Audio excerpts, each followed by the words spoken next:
অনেকেই আছেন যারা হচ্ছে একদম সিম্পল এর মধ্যে কিছু কেক অর্ডার করতে চান। এই কেকটা কিন্তু খুবই সিম্পল, মানে একদম সিম্পল এর মধ্যে হচ্ছে এনগেজমেন্ট এর জন্য অর্ডার করা হয়েছিল। সিম্পল হলেও আমার কাছে ডিজাইনটা খুবই ভালো লেগেছে। যারা হচ্ছে সিম্পল কেকগুলো পছন্দ করেন বা তাদের এনগেজমেন্ট বা ওয়েডিং এর জন্য নিতে চাচ্ছেন ছোটর মধ্যে, তারা কিন্তু এই টাইপের ডিজাইন গুলো চুজ করতে পারেন। আমার কাছে কিন্তু এই ডিজাইনটা খুবই ভালো লেগেছে। আর এটা একটা 2 পাউন্ডের কেক ছিল, তো 2 পাউন্ডের আমি চকলেট ফ্লেভারের কেক নিয়ে নিয়েছি। প্রত্যেকটা লেয়ারের মধ্যে চকলেট গানাশ এড করে দিয়েছি, চকলেট ক্রিম এড করে ফুল কেকটাকে হচ্ছে আমি ভালো মতো ফ্রিজিং করতে দিব। আরেকটা কথা, এখন যেহেতু বেশি গরম পড়ছে, অতিরিক্ত গরমের মধ্যে আপনারা চেষ্টা করবেন কেকগুলোকে ভালো মতো ফ্রিজিং করে দেন কাস্টমারকে দেয়ার। কারণ এখন এত গরমের মধ্যে দেখা যাচ্ছে একটু দূরে কোথাও কেক নিয়ে গেলে কেকটা গলে যাচ্ছে বা ক্রিমটা নষ্ট হয়ে যাচ্ছে। তো সেই ক্ষেত্রে হচ্ছে আপনারা অবশ্যই কেকটাকে ভালো মতো ফ্রিজিং করে দেন হচ্ছে ডেলিভার করবেন। দরকার পড়লে ১ ঘন্টা লেট হোক, তবুও আমি বলব সবসময় হচ্ছে কেকটাকে ভালো মতো ফ্রিজিং করে দেয়ার। আর এই গরমের মধ্যে আসলে কেকের অর্ডার নেয়া প্লাস কেক বানানোটা এত বেশি কষ্ট। এই গরমে আমার একদমই কেকের অর্ডার নিতেও ইচ্ছা করছে না। তবুও কিছু কাস্টমার আছে যাদের হচ্ছে অর্ডারটা নিতে হয়। তো সেজন্যই নেয়া। আর এই কেকটা আমি বানিয়েছিলাম ২ থেকে ৩ দিন আগে। বাট তখন আমার ভিডিও আপলোড করা হয়নি। তো সেজন্য ভাবলাম যে আজকে আপলোড করে দিই। আর এরই মাঝে বলে ফেলি, আমরা হচ্ছে মের ২০ তারিখ থেকে আমাদের অফলাইন এবং অনলাইন প্রফেশনাল কেক ক্লাস নিচ্ছি। যারা মেইনলি হচ্ছে কেকের বিজনেস স্টার্ট এর জন্য কেকের ক্লাস করতে চাচ্ছেন, আমি বলব তাদের জন্য আমাদের এই কেকের ক্লাসটা একদম বেস্ট।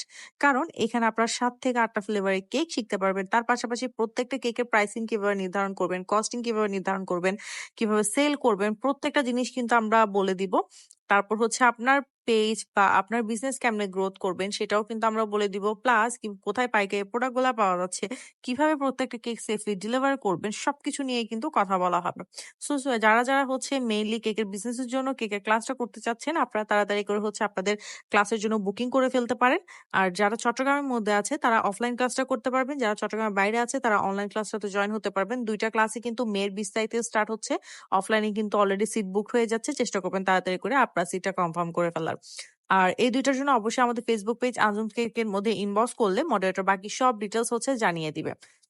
আর দেখতেই পাচ্ছেন এই কেকের ফিনিশিং করে ফেলেছিলাম আমি। যেহেতু বলেছিলাম একদম সিম্পল এর মধ্যে ছিল কেকটা। তো এখানের মধ্যে হচ্ছে আমি হোয়াইট ক্রিম দিয়ে কেকটাকে ফুল ফিনিশিং করে দেওয়ার পর ফ্লাওয়ার গুলো এড করে দিচ্ছিলাম। আমি হোয়াইট ফ্লাওয়ার ইউজ করেছি, হোয়াইট রোজ অ্যান্ড হচ্ছে কিছু জিপসি ইউজ করেছি কেকের ডেকোরেশনের জন্য। এতটুকুর মধ্যেই কিন্তু কেকটা খুবই সুন্দর লাগছিল। আর উপরে নিচে কিছু পার্ল এড করে দিয়েছি। ছোট বড় পার্ল এড করার পর কেকের লুক কিন্তু ফুল চেঞ্জ হয়ে যায়। আর এই পার্ল গুলা কিন্তু অবশ্যই খাওয়া যাবে। আসলে অনেকে বলেন যে আর্টিফিশিয়াল জিনিস কেন ইউজ করা হয়? আসলে কাস্টমার যখন আমাদেরকে আর্টিফিশিয়াল প্রোডাক্ট ইউজ করতে বলে তখন আসলে ইউজ করতেই হয়। এরপর আমি এদের নামগুলো ফন্ডেন্ট দিয়ে হচ্ছে যাদের এনগেজমেন্ট তাদের নামগুলো হচ্ছে বসিয়ে দিচ্ছিলাম। আর উপরে একটা আমি টপারও এড করে দিয়েছি। নামটা বসানোর পর না কেকটা অনেক বেশি সুন্দর লাগছিল। মানে এটা সিম্পল কেক হিসেবেও অনেক বেশি এলিগেন্ট লাগছিল। আপনারা অবশ্যই জানাবেন যে আজকের এই কেকটা দেখতে আপনাদের কাছে কেমন লেগেছে।